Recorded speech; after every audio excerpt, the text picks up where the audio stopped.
Fala galerinha do xadrez, tudo beleza? Sejam bem-vindos aí à sexta rodada da final do torneio de candidatos de 1971, que está sendo jogado aqui entre Tigran Petrosyan e Bobby Fischer. O vencedor do torneio de candidatos de 71 vai encarar Boris Spassky, valendo pelo título de campeão mundial, né? E aqui, então, a gente tem essa final. Bobby Fischer está empatado até a sexta rodada contra o Petrosyan. O match está bem apertado. E vamos dar uma olhada. Petrosyan de brancas. Abre com o cavalo em F3. É interessante de ver como o Petrosyan, em cada partida, ele experimenta uma abertura nova contra o Bobby Fischer. Isso está acontecendo no match, é bem interessante.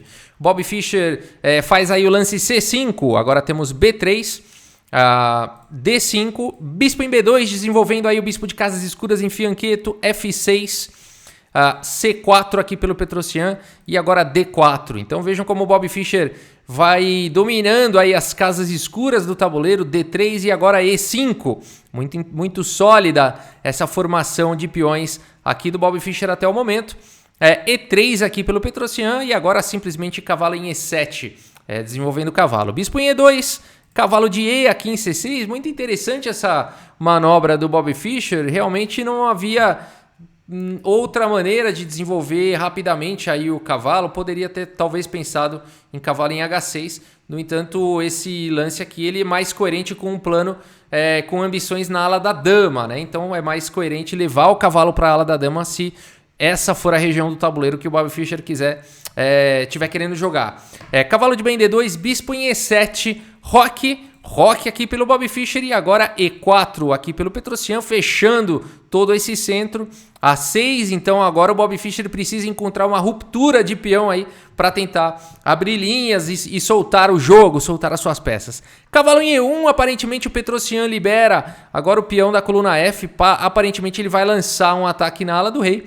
B5 pelo Bobby Fischer. E agora bispo em G4, olha que manobra interessante o Petrosyan, querendo se livrar do seu bispo mal, né? O bispo dele aqui em E2 estava parecendo um peão grande, assim que a gente fala no xadrez, quando o bispo está atrás da cadeia de peões, das cores aí da mesma cor do bispo, é um bispo mal inativo. Então aqui o Petrosyan vai para essa ideia de se livrar dessa peça e trocar pelo bispo bom aqui do Bobby Fischer. Percebam que não existe nenhum peão aqui fixo em casa clara do Bobby Fischer. Legal, Petrosyan.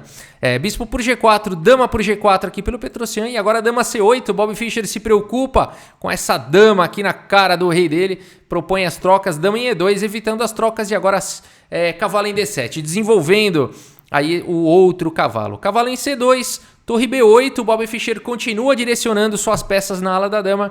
Torre de F em C1 e agora dama em E8, segurando a entrada perigosa aqui em H5, também podendo se direcionar para F7. Então de F7 a dama vai estar cuidando tanto da ala do rei quanto dos negócios aqui na ala da dama. A partida segue com bispo em A3 e agora bispo em D6. Cavalo em E1, G6, C por B5, A por B5 e agora bispo aqui em B2. Cavalo B6, legal essa formação, o Bobby Fischer vai se preparando para jogar a ruptura C4 no momento certo. Cavalo de E em F3 e agora a torre em A8, colocando a torre nessa coluna semi-aberta, melhorando a posição das peças. É interessante, né? Quando você precisa jogar uma ruptura, né? Procurar algum avanço, abrir espaço, é importante que as suas peças estejam bem posicionadas, né? Então, e essa dama deve vir para F7 também em algum momento, conectando as torres e também pressionando essa diagonal. A partida seguiu com A3 e agora cavalo em A5, imediatamente colocando pressão em B3 e também adicionando domínio na casa de C4. Dama em D1, protegendo em B3 e agora dama em F7. Olha só que legal, conectando as torres e botando pressão nessa diagonal aí no peão de B3. A4, B por A4, B por A4 e a gente tem uma mudança aqui na estrutura de peões com essas trocas. As brancas têm um peão passado aqui na coluna A e as pretas têm uma maioria agora aqui na ala da dama que o Bobby Fischer vai tentar ativar. Ele faz agora o lance C4, D por C4, cavalo de A por C4, cavalo por C4, cavalo por C4 e agora esse cavalo está muito bem protegido aqui pela dama e as pretas também têm agora um peão passado aí na coluna D. Dama em E2 pelo Petrosyan, cavalo por B2 trocando aí o cavalo pelo bispo, dama por B2 e torre de F em B8. As pretas, o Bob Fischer aqui conseguindo bastante espaço na posição, colocou bem a torre. A partida segue com dama em A2 e agora bispo B4, um lance importante na posição, colocando o bispo fora aqui da cadeia de peões, à frente da cadeia de peões e ao mesmo tempo segurando o peão passado das brancas, um lance importante aqui. A troca de damas está no ar, então a partida seguiu com dama por F7, cheque, rei por F7, torre na sétima, torre C7, cheque, e aqui rei E6, olha só. O Bob Fischer valente não está preocupado com torre por H7. Poderia ser um lance a ser jogado nessa posição. A partida poderia continuar depois com bispo C3 e o jogo vai embora. Poderia ter seguido assim, mas o Petrosyan preferiu jogar com o lance G4. A partida seguiu com bispo C3, atacando a torre em A2 e agora a torre C8, o Bob Fischer propondo as trocas. Torre por C8 e agora o Petrosyan avança com o seu peão passado da coluna A com A5, torre em A8 atacando o peão e agora A6, o peão já está na sexta horizontal, torre A7 bloqueando, portanto, aí o peão e agora rei em F1, o Petrosyan vai levar o rei aí para o jogo. G5 pelo Bob Fischer, um lance bastante importante, restringindo a movimentação aqui do cavalo. A partida seguiu com rei em E2 e agora rei D6, levando o rei também para cima do peão da ala da dama. Rei em D3, rei em C5, cavalo G1.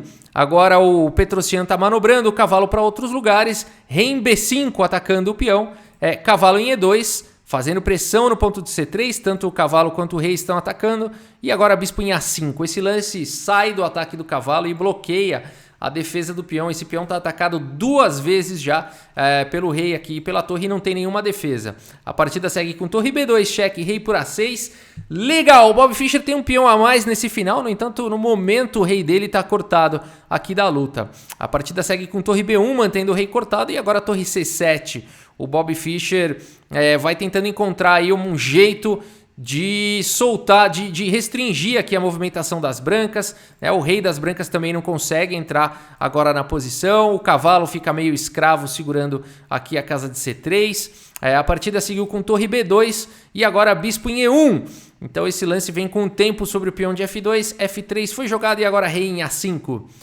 Torre C2... propondo aí as trocas das torres. Torre B7, o Bob Fischer mantém a torre no jogo. Torre em A2, cheque. Cuidado aqui, hein? Cuidado. Não dá para jogar aqui um lance como rei B4, hein? Tem que tomar muito cuidado nessas horas, porque rei B4 levaria aqui torre B1, cheque, ganhando a torre na sequência. Então, cuidado com esse tipo de posição. Rei B5, portanto, foi jogado. Qualquer coisa dá para o rei voltar ou até mesmo o bispo bloquear. A partida seguiu com torre B2, cheque, bispo em B4 bloqueando e agora a torre em A2. Torre C7 mais uma vez, torre em A1 e torre C8 passando a vez. Torre em A7 aqui pelo Petrosyan e bispo em A5, esse lance exclama. A gente vai ver por quê. O Bob Fischer vai para uma ideia muito interessante. Percebam que o Bob Fischer não está se incomodando até agora com o seu peão da coluna H. Porque ele está tendo ambições maiores aqui na posição. A partida segue com torre em D7 e agora bispo em B6, mais um lance que exclama. E depois de torre D5, cheque, o bispo bloqueia e vem para C5. E agora a torre está livre para ir para a coluna A. Olha só que legal, era tudo que o Bob Fischer queria, por isso que ele não está se importando com o peão de H. Ele quer mesmo a coluna A. A partida segue com cavalo C1 e agora rei em A4 primeiro. Também é importante não permitir ali o rei ficar, o bispo, cravado, o cavalo ir lá para B3. Então rei em A4, torre D7 e agora bispo em B4. Mais um lance que exclama. Vejam como o Bob Fischer vai colocando o rei sempre nas casas claras e o bispo de forma que o bispo fique protegendo o rei dos cheques da torre. É muito legal de ver isso. Cavalo em E2 foi jogado e agora rei em B3. Olha só, esse guarda-chuva aqui do bispo. Torre em B7 e agora torre em A8. Finalmente o Bob Fischer já conseguiu vários objetivos nessa posição. Uma, colocar o rei numa posição bastante ativa. Duas, colocar o bispo fora da cadeia de peões e também restringindo a movimentação das brancas. E terceiro, a torre dominando a coluna A. Parece que o Bob Fischer está avançando na posição. A partida segue com torre por H7 e agora um lance maravilhoso aqui do Bob Fischer, o lance torre A1, e essa posição é uma posição de Zugzwang, pessoal. O que significa posição de Zugzwang? Qualquer lance das brancas aqui é ruim. O que está acontecendo? O Bob Fischer está indo para o checkmate. Ele não está preocupado em ganhar final, ganhar peão, nada disso. Ele quer dar checkmate nessa posição, né? Então aqui o Bob Fischer está ameaçando o lance torre D1, checkmate. E não existe uma maneira muito simples de defender isso. Alguém pode dizer o seguinte: dá para jogar o lance cavalo G3 que dá a casa de E2 aqui para o rei, tá tudo certo, né? Na verdade, e de G3 vem para H e vai capturar todos os peões. Na verdade, não dá para fazer isso, tá? Se as brancas tivessem jogado cavalo G3, aqui não foi o lance jogado, o Bob Fischer teria o lance exclama, torre A2, né? Porque aqui, enfim, não daria para jogar torre D1, né? O rei aqui ele escapa e tudo mais. Então torre A2 continua restringindo o rei e estaria ameaçando agora checkmate aqui com torre D2, protegido pelo bispo.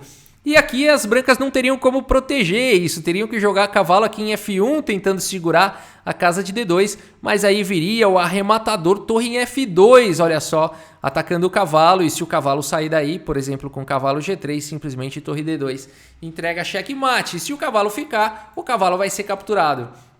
Então, muito legal a posição aqui do Bob Fischer depois de torre em A1, colocando realmente um problema seríssimo, uma rede de checkmate aqui montada pelo Bob Fischer nessa posição.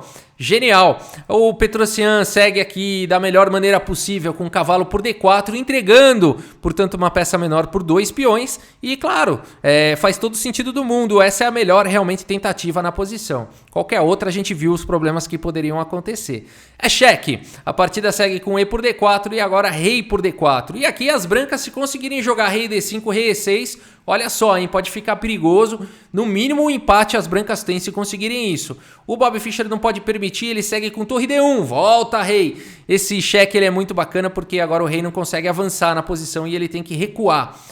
Rei E3 e agora bispo C5.